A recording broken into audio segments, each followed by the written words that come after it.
So this idea about sacred activism is not a new idea, yes?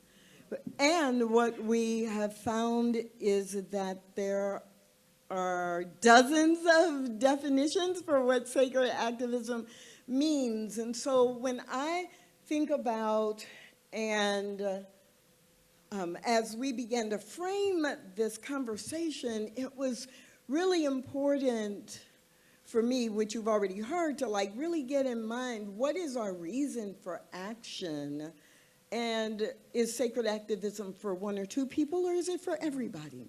And so I love the fact that we have the opportunity to hear from a number of people this morning to really dive a little bit deeper into what sacred activism is or is not, how it has already shown up and expressed itself in the world and in our spiritual communities, and then also to really challenge us to think about our own individual commitment, desire, and our own strategies.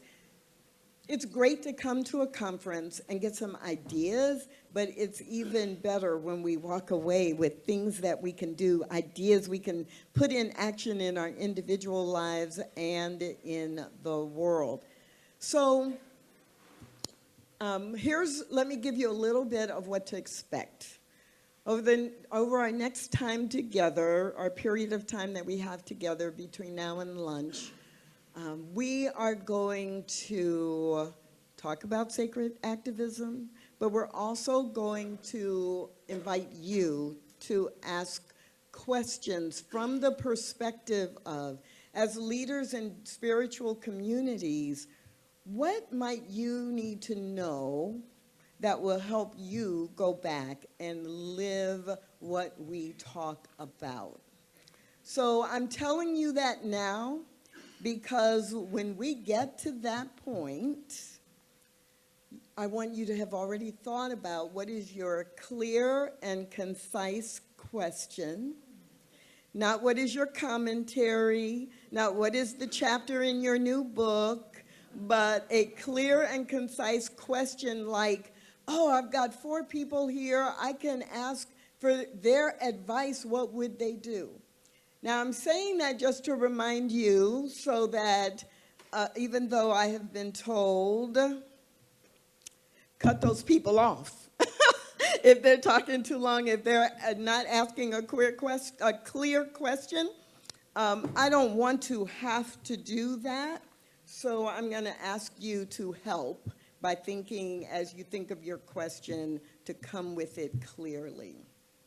So, how many of you know all 4 people who are sitting on my right and left? Not very many, okay.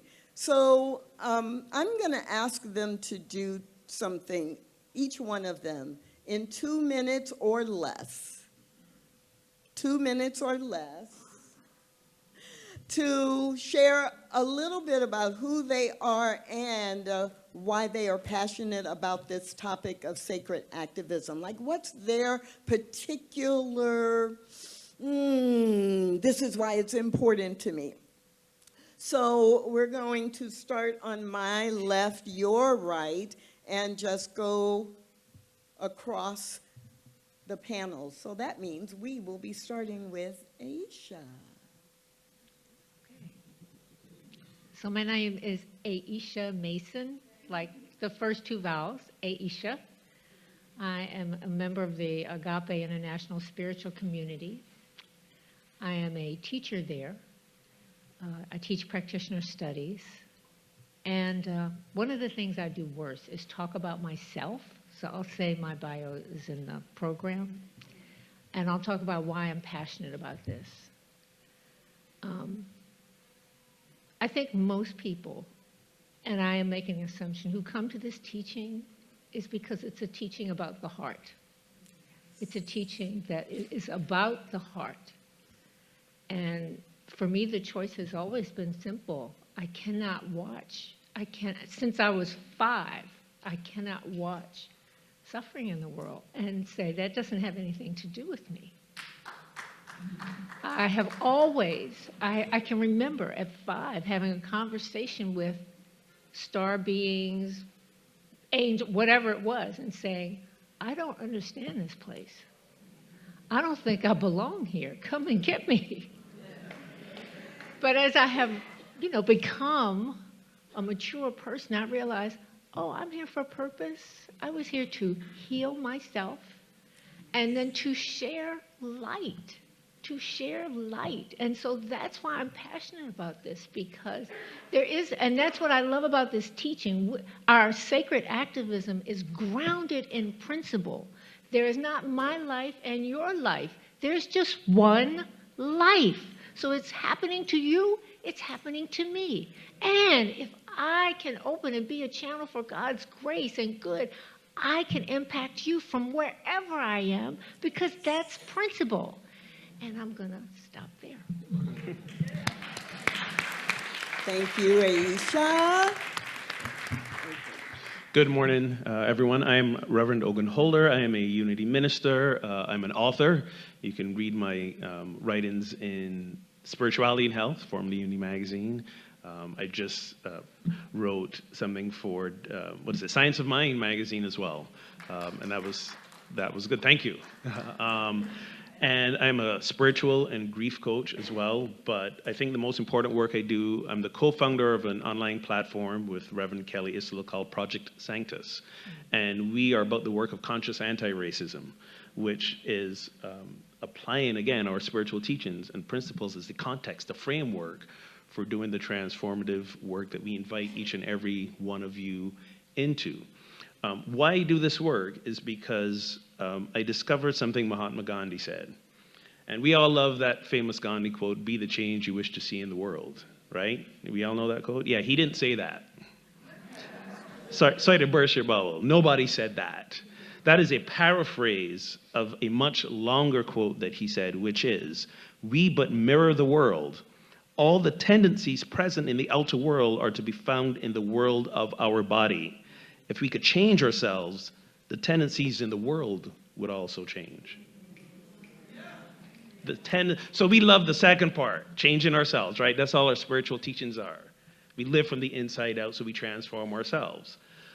But we tend not to really like that first part. The tendencies of the outer world are present in our body. And what we know is that because we are born into this system, in this world that runs on systems of oppression, the three that Bell Hooks talks about, white supremacy, capitalism, patriarchy. We are born into that system and we internalize those things. All of us have internalized the tendencies of these systems, and consciously and unconsciously, we perpetuate them. Each and every one of us do.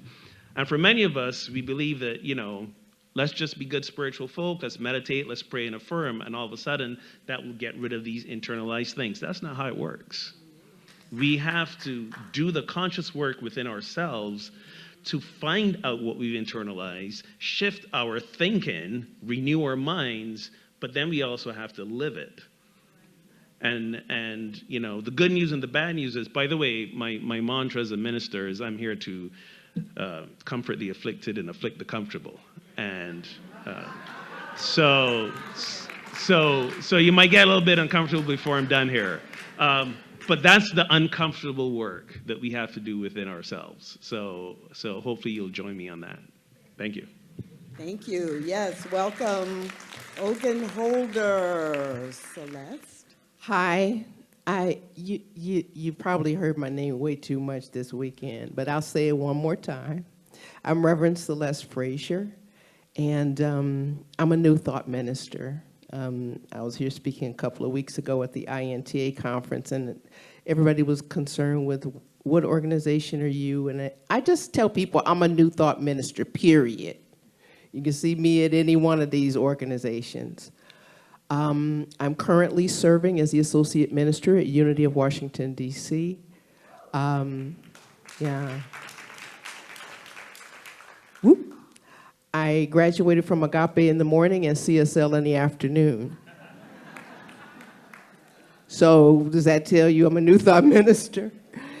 Wow, I just am this passionate being that feels when there's injustice. I feel when there is something that is outside of love, and it's hard for me to reconcile that within myself. So I'm a little bit impulsive sometimes.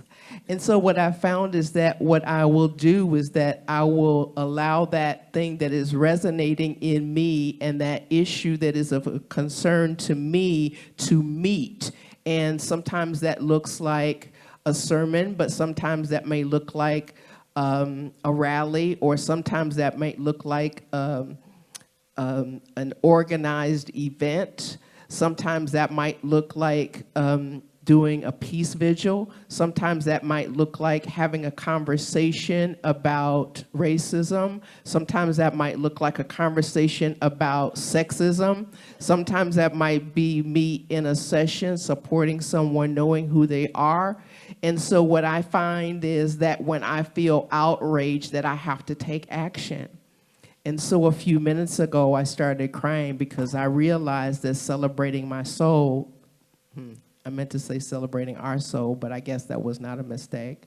The Celebrating Our Soul is a ministry that I have been compelled to do because when I was singing Stand Up for My People, I really understood that that's what I do. And so in all of the ways that I identify, professionally, sexually, intellectually, if there is something that is going against love, I need to address it, and I do my best. Thanks.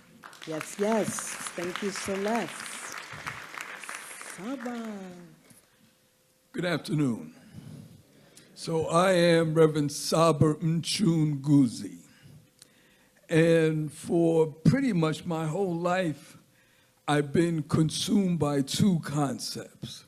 One is politics, and the other is spirituality.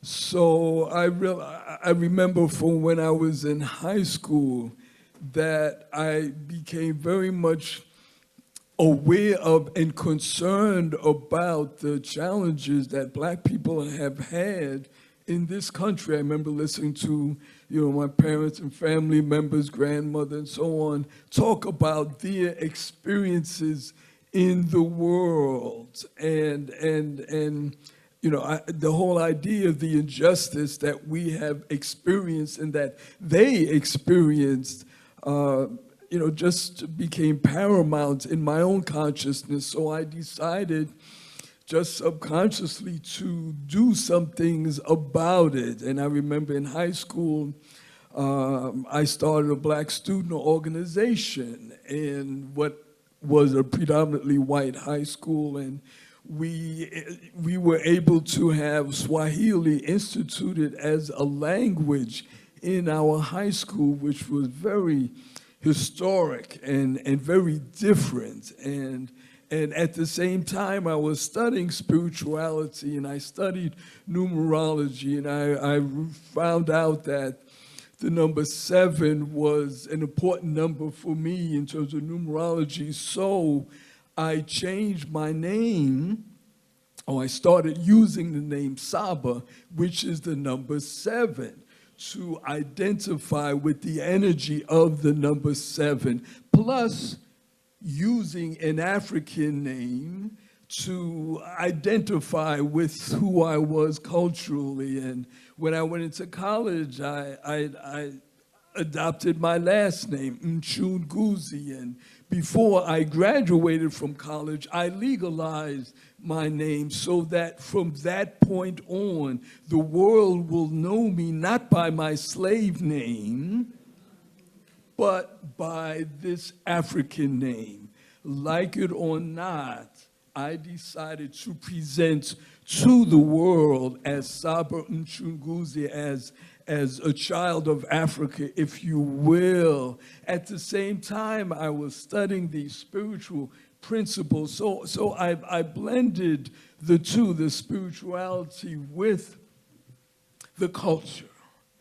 And I am unapologetically Black. And I am unapologetically and consciously a spiritual being. And to me, there's no conflict.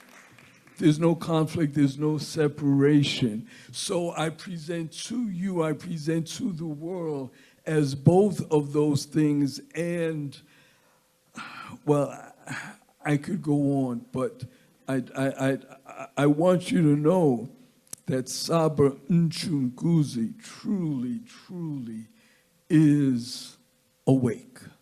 Thank you. Saba, thank you. So I'm hoping that gives you a little bit of a feel for why we're here and what we want to share with you. And the question, there's a question that as I have talked to people all over the US and Canada, and even a few people outside of North America, that the question almost always comes up. Some people say sacred activism. Some people say social justice. Some people say heal injustice. What is the term, or what do the terms mean? How are they the same? How are they different? So for the panelists, and we're just going to have conversation. So this is not one of those, oh, you're going to hear from each panelist and then they're going to talk to you for 10 minutes and then you'll hear from, no, we're just going to have some conversation. So that maybe in your head, you're having the conversation as well. So sacred activism, is it the same or different from social justice or political activism? Do you use all three of those terms? How are they the same? How are they different? Let's spend a few minutes there. And you all might be thinking about it, but Celeste already has her hand on the microphone over here. So I think I'm supposed to let her get it started. Yes, thank you, thank you. I am clear that sacred activism is real, and that it doesn't make itself obvious. And so what I mean by that is that when I come to the place that I know that I'm doing sacred work, then that means that I'm being a sacred activist. I just had Aisha on my podcast recently and was reminding her of a peace vigil that we had in Los Angeles over by Farmers Market. And this woman was raging about Bush, who was the president at that time. And I said, you know, he's just a scared little boy. And she said, no, he's not, he's evil. And she stormed off, her and her husband. And I said, well, thank God now we can actually have a peace vigil. But yes, what I know is that when I am being about social justice, that there is something that has been legalized that is not acceptable, such as segregation, or something that has been legalized that is not affirming someone's life, that is like, no, don't ask, don't tell. But when I do my work in the streets, like in DC, when I do cops and clergy, that is a combination of social justice and sacred activism. Because what we're doing is we're saying, there is violence here. This is not the nature of who we are. And we're reminding people, whether we're singing songs or whether we're praying on the corner where someone has been killed, or whether we're speaking from the pulpit about what needs to happen in the world from a space of love. And so I'm clear how they converge sometimes, but I'm also clear how they're different. Thanks, sister. Okay. I never, ever use the word political, ever. I do not use the word political activism or political issues, and this is why. Because people can shut down the conversation in an instant because they say, let's not talk about political things, or we don't bring political issues here. But we do bring issues about values. We do bring issues about vision. We do bring issues, we can talk about who we are. So political isn't in my vocabulary.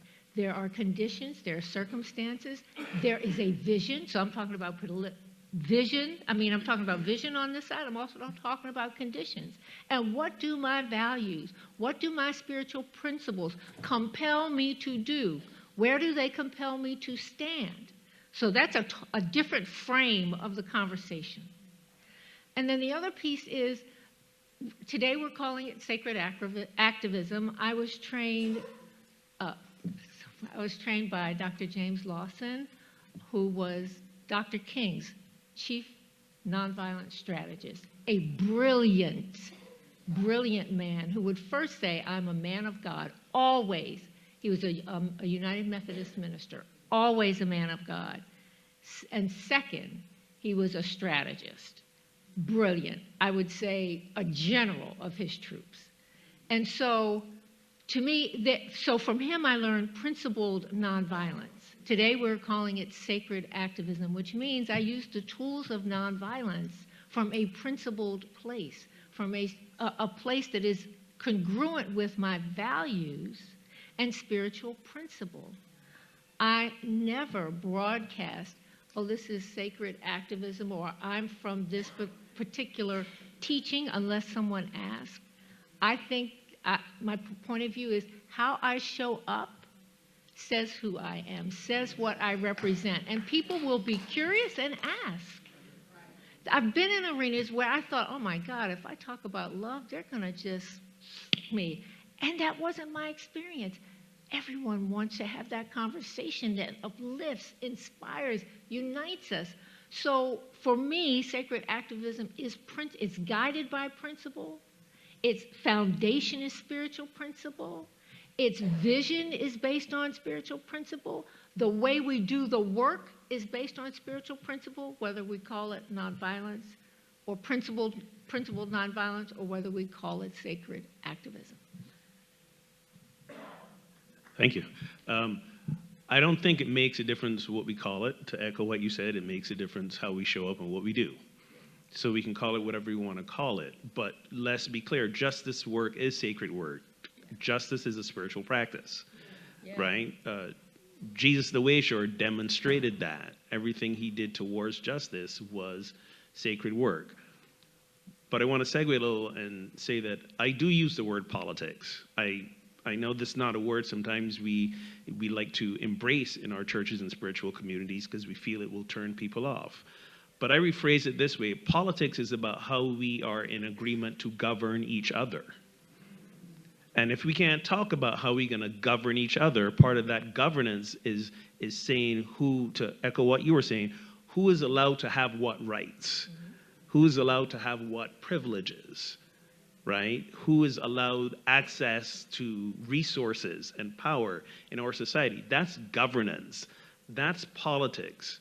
And we got to not be afraid to talk about that, because when we look at our spiritual teachings that are grounded in oneness, for me, oneness is that ability to say that we are all worthy, and that equity is the outward manifestation of oneness. That's how I see it. Equity is the outward manifestation of oneness. And unless we talk about governance and politics, we're not going to talk about the inequities. So I say, let's have the conversations around it. Let's have the conversations around, I was the pastor of a church that, I mean, again, I don't hold back, so forgive me, when I go here. I was a pastor of a church that there were a lot of Republicans in the congregation.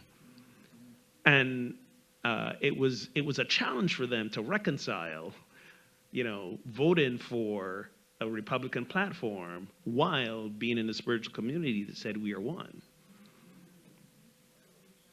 So we got to have these conversations. We got to lean into the discomfort of it. And honestly, again, making some folks uncomfortable, a lot of the reasons I think spiritual communities don't want to talk about politics is because, yes, it will turn off people.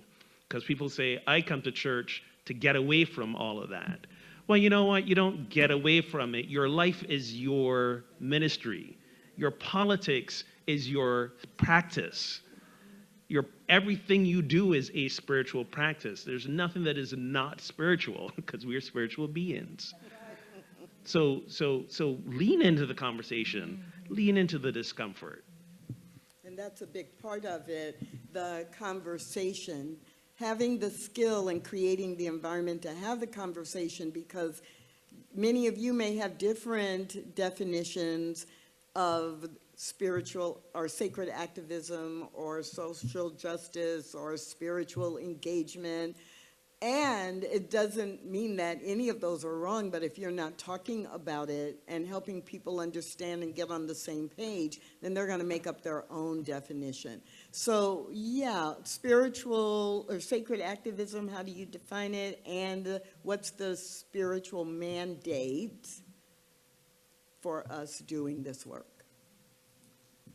So I want to share with you a definition that the planning team came up with for spiritual activism, because we actually came up with a definition for each of our 4 themes, so that primarily our speakers and presenters and masterclass presenters would have, a basic understanding of our position in terms of what these themes represent.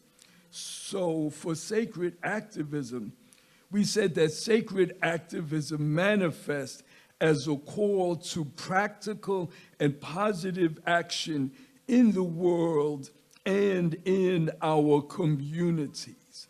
It is championing justice and change with a spirit of love and compassion to create a more equitable, harmonious world. It urges proactive engagement with social and environmental issues, striving to actualize positive change.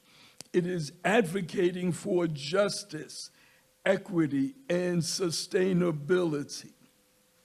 Sacred activism propels individuals beyond contemplation. It inspires them to translate their spiritual convictions and principles into meaningful, impactful contributions to society as a whole and to our communities specifically. So,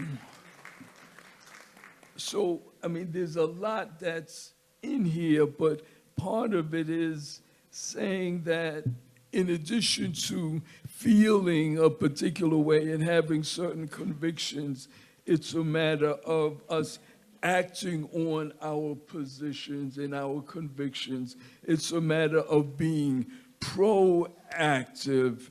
And I understand what Ogun was talking about in terms of having some members in your spiritual community say, well, I just come here to hear the principles. I don't want to talk about any of that political stuff. And I too have had members in my spiritual community who were supporting the other guy, if you will, and didn't want to hear, anything else.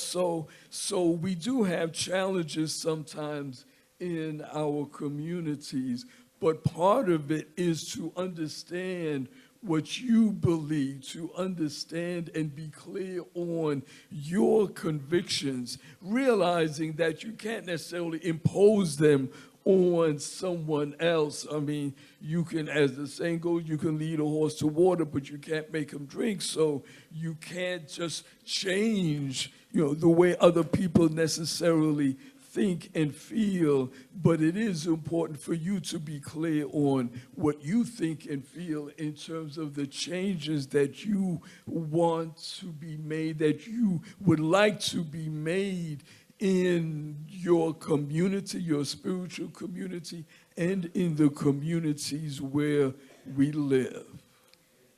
Fabulous. So, we can learn from each other in a lot of different ways. One way is for, to learn from what worked and, did this, it was fabulous, it was so great. And another way is, we thought it was a good idea, but it kind of didn't work out, and so there are some lessons that I learned.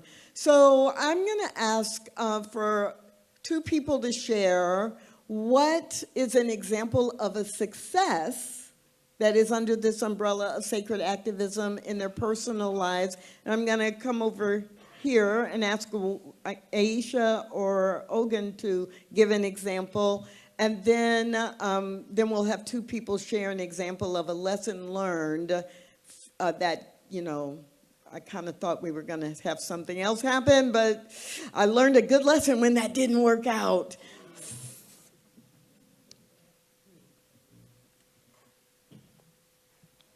So one of the things that was a hard lesson for me to learn is what I alluded to earlier, all the ways that I have internalized the systems of oppression, and I unwittingly perpetuate them. One good learning for me is one of the things that we do at Project Sanctus twice a month, we have these online affinity groups and discussions. And once a month, we all gather together, all races, ethnicities, creeds, whoever shows up. And then the second time a month, we divide into two groups. My partner, Reverend Kelly, she takes all the white-bodied folks. I take everyone else, and we are in our respective spaces, and we have great discussion.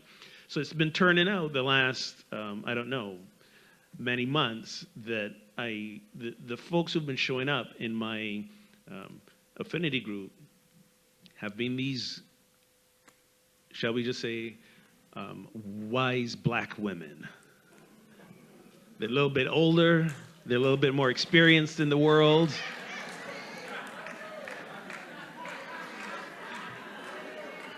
And they take me to school.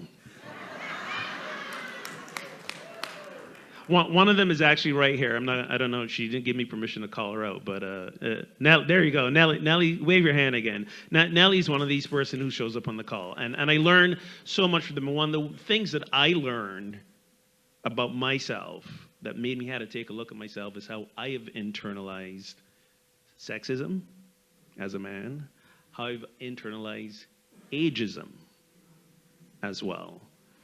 Also, traits of white supremacy that I have internalized as well as a black person. And I would not have learned these things if I wasn't talking with these black women once a month, my aunties, my crones, I call them, right? You might hear a little bit of an accent in my voice. I'm from Barbados, and Caribbean folk represent. You know, there was a woman from Grenada in the group, and I was talking about looking forward to maybe retiring and going back to Barbados, and I said to her, I'm sure you would love to do that too, go back home to Grenada. She goes, no, I'm not going back, ever. And I was like, why wouldn't you? And she goes, because you were never a woman in the Caribbean. And when I heard that, I had to check myself and go like, I'm viewing this world through the lens of a privileged man. Sure, I'm black and things happen, but I'm still a man in a world that is structured to prioritize men. So I had to check myself. That's why I love this shirt that I'm wearing. Destroy the patriarchy, not the planet. Okay? So this is the thing. So to answer your question, I roll in thinking that I am here to instruct, guide, lead. And it turns out that not even close. I am here on the path with you, learning about myself, learning about the harm that I perpetuate. And the only way we are going to, back to that Gandhi quote, the only way we're going to change these outer circumstances is to take a look at the harm that we unconsciously and unintentionally perpetuate, shift it so that then all we are really doing is walking in the good and doing the good in the world. And it's not a fun journey, y'all, but it is worth it. So I love that, a great example of both what works in the affinity circles and also lessons learned from putting your foot in your mouth or hearing something that you didn't expect to hear. Great. So can you bring the mic closer to you to make sure people can hear you? Can you hear me? All right, great. I want to echo what Ogun said.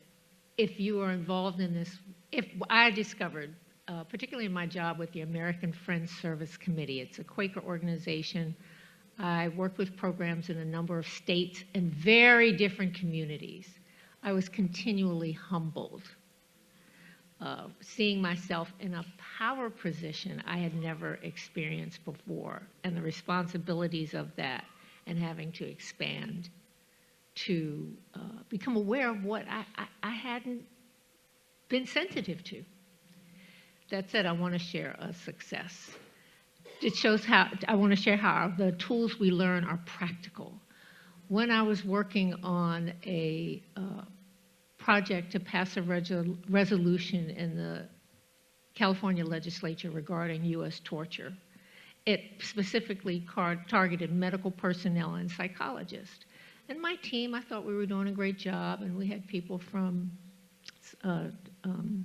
Doctors for Social Responsibility and these other groups. I thought we're doing great. Suddenly I get this call from a group of psychologists who are enraged. I mean, they called us every name but a child of God, said we were there, they're trying to undermine their efforts to fix things in the Association for Psychologists. I mean, it was stunning. And it was the greatest victory for me in the entire campaign, which included passing the resolution, because due to these skills I have learned in these classes, the skills I learned with Reverend Lawson about communication, about pausing, about checking what are the emotions I'm feeling, what's going on in my body, calming myself before I open my mouth, being empathetic, being curious, being able to find what we can agree on. My team and these psychologists were able to be in a conversation where they felt heard, where we learned how we were about to make grave errors in language of a simple resolution that would have given that little, what do they call it, backdoor for torture to continue. And they became our greatest ally, our greatest resource. But it required all the skills we've learned about calling in a higher power here, letting God speak, letting God listen, God talking to God, all of that, to get past that first misperception of each other. So being able to learn and apply the practical tools, the practical embodiment of the principles, I think is essential for doing successful work.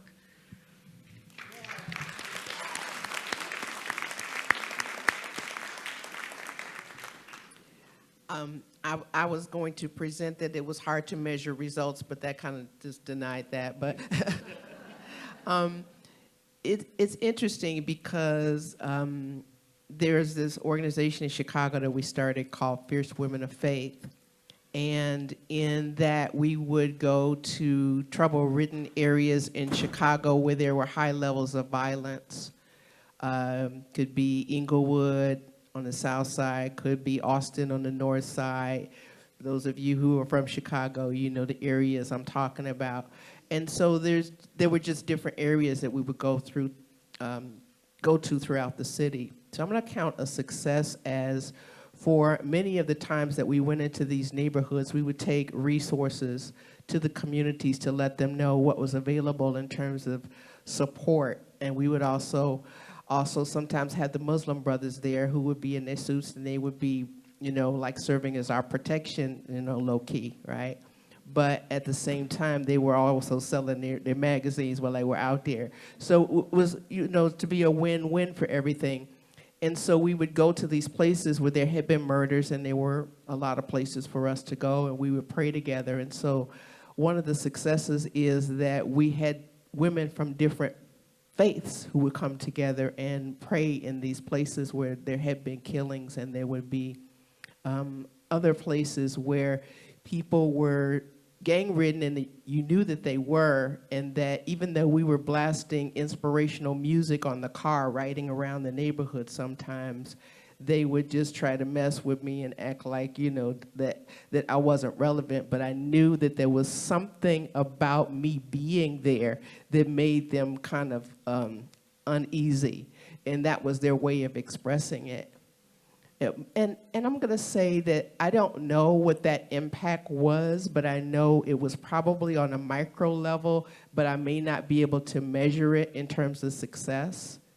And then I'm also going to say that celebrating our soul is an act of sacred activism.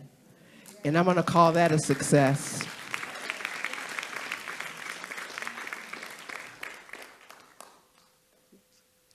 So,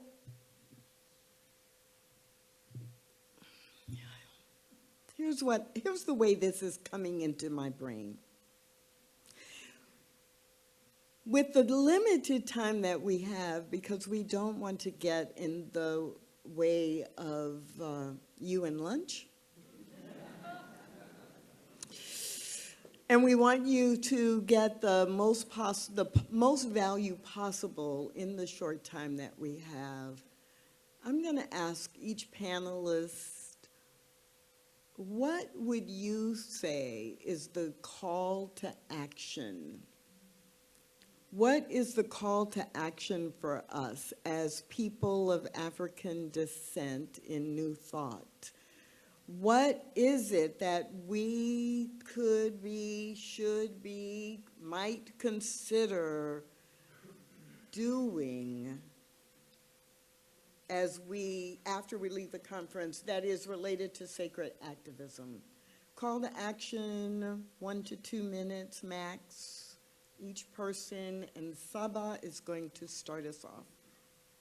So I would say that it's important for us to have a courageous conversation.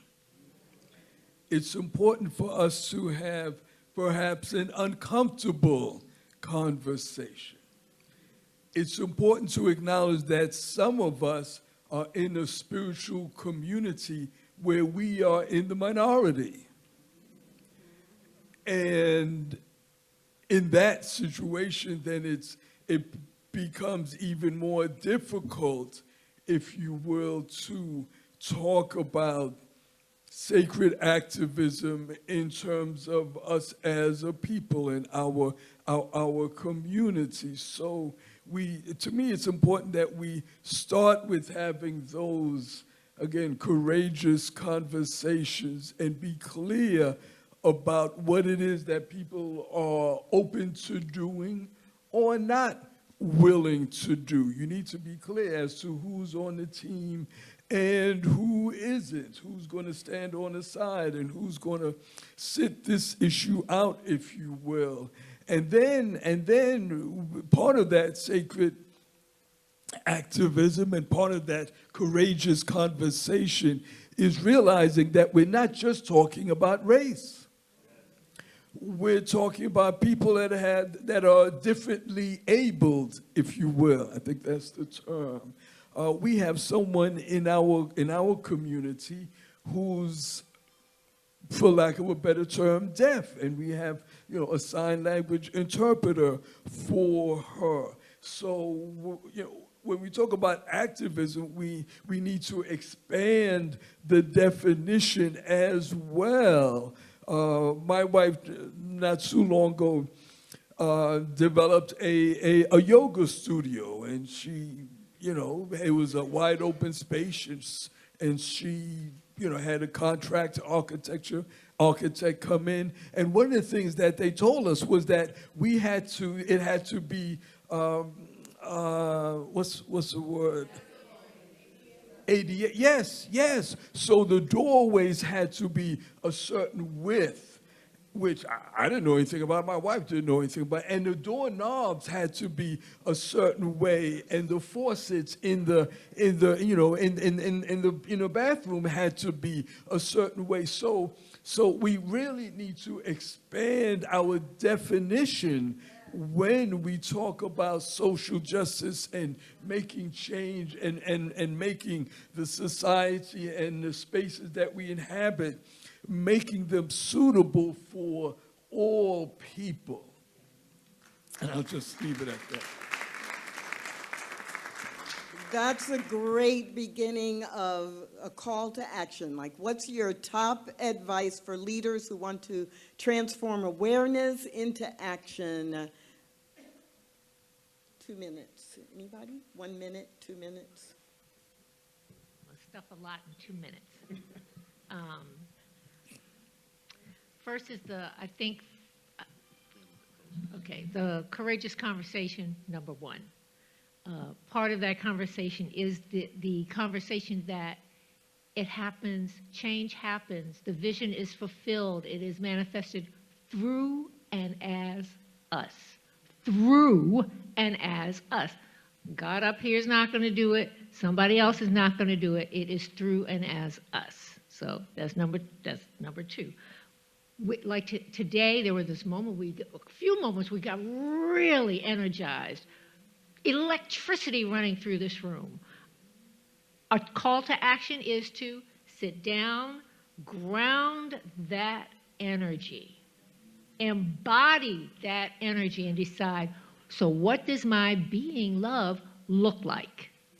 What does my generosity look like? What does my peace look like in terms of action? That's how you embody the prayer.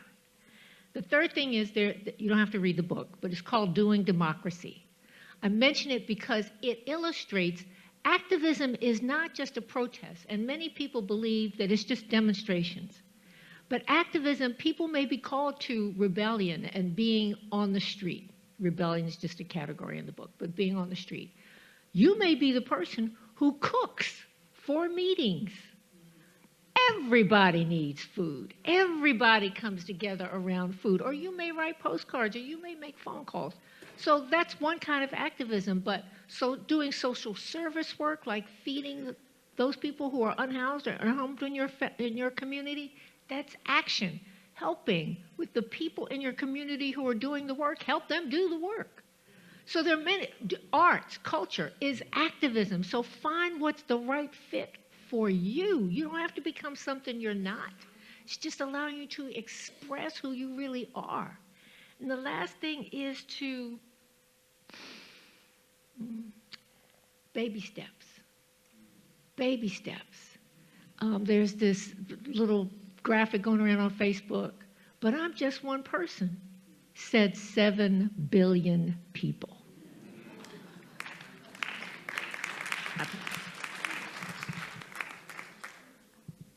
I think what's challenging and important for us to do as spiritual people, regardless of or race, ethnicity, creed, we have to reject spiritual bypassing. Yeah, y'all know what spiritual bypassing is, right? In case you don't know, it's when we use our teachings as a way to avoid the uncomfortable and the things we don't want, and avoid action, right? It's all in divine order. This is how it was meant to be. We ain't gotta do nothing. It's gonna play itself out. No, right? The idea of love, grounded in love, sometimes we misinterpret love as niceness and not making people uncomfortable. I want to quickly wrap up with this quote by our brother James Baldwin, who would have turned 100 yesterday. That is my favorite quote. And he said, "Love does not begin and end the way we seem to think it does. Love is a battle. Love is a war. Love is a growing up." So we got to grow up. We have to grow up and realize that these spiritual teachings are not a way for us to avoid. These spiritual teachings are the context to which we engage. Yeah. Okay? And so I'm going to take the quote, "treat and move your feet." And this is Science of Mind people recognize. Treat is prayer, of course, affirmative prayer. This is not about, oh, this is happening to me, oh, God, help me. It's about the God in me activated by my connection with it and then my call forth to move into action. I cannot remember, certainly I didn't do it when I was a young adult before I got into my spirituality as my life. but I certainly have done a spiritual practice every time I have gone in the streets. And this is not something that you can do in front of your television. So yes, you're going to have to go outdoors. You're going to have to go outside of your house in order to make change in yourself, because we can stir in ourselves and continue to have the same conversations. And so what I want to say is that, yes, I went to Bus Boys and Poets with Edith and a couple of other friends, and we were there when the people came back from the demonstration about leaving Palestine. And, you know, there was a place for them to be able to vent. Maybe you just want to be able to be a place where people can vent about how the media was cutting off information about what was really going on at the protests. And then the third thing I'm going to say is to absolutely be of service in your community. And I don't just mean in your spiritual community. I mean where you live or where you work. And your work can also be a place where you are an activism person, and you can do it in little ways, because I've had people who I work with notice by my consciousness that they needed to make a change. And so the fourth and last thing that I'm going to say is, first and foremost, love yourself.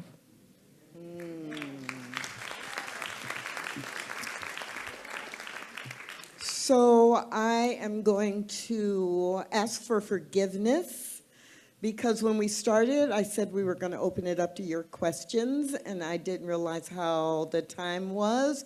And I'm guessing that you would rather have lunch. So what I want to offer you as an alternative is that you have seen the five of us here, and that throughout the rest of today and tomorrow, if you have questions or things you want to share about your take on sacred activism, please, please reach out to Stop, any one of us, and we would love to have one-on-one or small group conversations with you. So that is an offer. I want to, as my closing comment, or actually call to action, I'm going to add, because a couple of people said things that we've talked about and that I was thinking about. But the one thing I didn't hear yet is give yourself a learner's permit. And I've written about this a lot and have used it in retreats, but give yourself a learner's permit. Don't wait until you think, oh, now I'm an expert, now I can lead other people.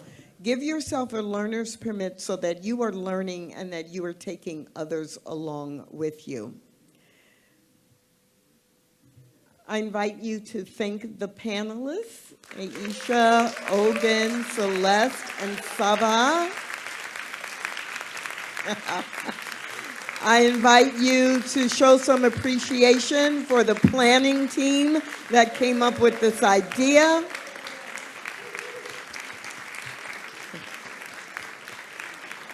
And we close with this quote. It is an ancient Egyptian or Kemetic quote from the Hushya. And some of you will know it because it's very popular during the season of Kwanzaa. Every day is a donation to eternity. Even an hour is a contribution to the future. Let's take this time that we have together thinking about and talking about this topic into the future and make all of our contributions a contribution to eternity and the eternal good. And so it is. And so it is. Thank you.